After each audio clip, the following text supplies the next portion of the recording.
పరిగి మండలంలో ప్రజాశక్తి విలేకరి పరిగి మండలంలోని నర్సాపురం హై స్కూల్లో వెళ్ళినప్పుడు అక్కడ ఉపాధ్యాయులు పిల్లల్ని ఎండలో కూర్చోబెట్టి ఉపాధ్యాయులు పక్కలోనే ఉన్న అంగన్వాడీ సెంటర్లో 4 ఉపాధ్యాయులు కూర్చోవడము, మన విలేకరి హరిప్రసాద్ ఫోటో తీయడము, ఫోటో డిలీట్ చేయాలని ఒత్తిడి తేవడము, డిలీట్ చేయకపోవడంతో దళిత హరిప్రసాద్ పైన 6 మంది ఉపాధ్యాయులు మూకుముడిగా దాడి చేయడము, దీన్ని ఖండిస్తూ సోమనిపల్లి మండల విలేకరులు దీన్ని ఖండిస్తూ తహసీల్దార్ గారికి అర్జీ ఇవ్వడం జరిగింది.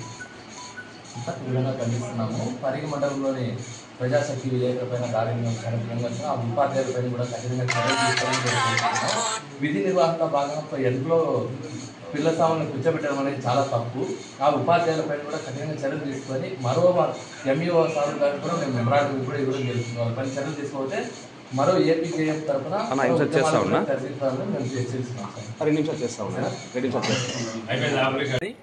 మొన్నటి రోజున శుక్రవారం రోజు ప్రజాశక్తి విలేకరు పైన దాడి చేయడం అనేది మేము తీవ్రంగా ఖండిస్తున్నాము. విధి నిర్వహణలో భాగంగా హరిప్రసాద్ విలేకరి స్కూల్ దగ్గరికి వెళ్తూ ఉన్న సమయంలో ఎండలో విద్యార్థులను ఎందుకు కూర్చోబెట్టారని అడిగినందుకు, ఫోటో తీసినందుకు అక్కడ ఉన్నటువంటి 4 ఉపాధ్యాయులు అతని పైన దాడి చేయడం అనేది హేమైన చర్యగా మేము భావిస్తున్నాము. ఆ ఉపాధ్యాయుల పైన కఠినమైన చర్యలు తీసుకోకపోతే మరో రోజుల్లో కూడా ఉద్యమాలు ఉధృతం చేస్తామని మేము తీవ్రంగా హెచ్చరిస్తున్నాం.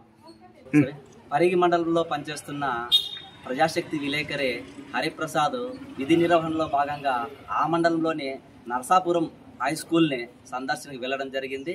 అక్కడ ఉపాధ్యాయులు విద్యార్థులని ఎండలో కూర్చోబెట్టి ఉపాధ్యాయులు సమీపంలోని అంగన్వాడీ సెంటర్లో కూర్చొని మాట్లాడుకుంటున్నారు. ఆ విషయం తెలుసుకున్న హరిప్రసాద్, దళితుడైన హరిప్రసాద్ వెంటనే ఫోటో తీయనాడు. ఉపాధ్యాయులు నీటిలో కూర్చున్నారు, విద్యార్థులు ఎండలో కూర్చున్నారు. ఆ విషయం గమనించిన ప్రభుత్వ ఉపాధ్యాయులు దాన్ని డిలీట్ చేయని ఒత్తిడి తెచ్చారు.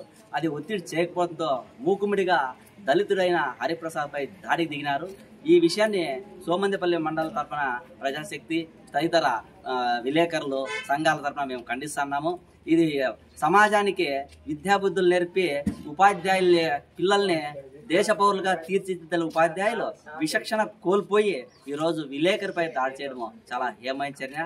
ఈ విషయం పైన సంబంధిత అధికారులు వారిపై చర్యలు తీసుకొని కఠినంగా శిక్షించాలని కోరుచున్నాం.